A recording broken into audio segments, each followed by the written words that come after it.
Memasuki hari puasa ke-8, pengunjung perpustakaan Aceh mengalami peningkatan. Hal ini menunjukkan minat baca di kalangan masyarakat.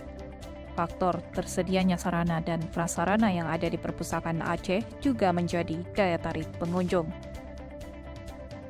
Kabid Layanan Perpustakaan dan Kearsipan Aceh, Zulfadli, mengatakan pengunjung di perpustakaan setiap harinya terus meningkat. Bahkan seharian pengunjung bisa mencapai lebih dari 1.200 pengunjung. Pihaknya saat ini melalui program Kepala Dinas Perpustakaan dan Kearsipan Aceh, Edi Andra, terus melakukan peningkatan sarana dan prasarana untuk kenyamanan para pengunjung. Sementara itu, Fani Aulia, salah satu pengunjung, mengatakan perpustakaan saat ini sangat nyaman dan fasilitas lengkap, hingga memudahkannya dan teman-temannya untuk belajar dan mengerjakan tugas kuliah.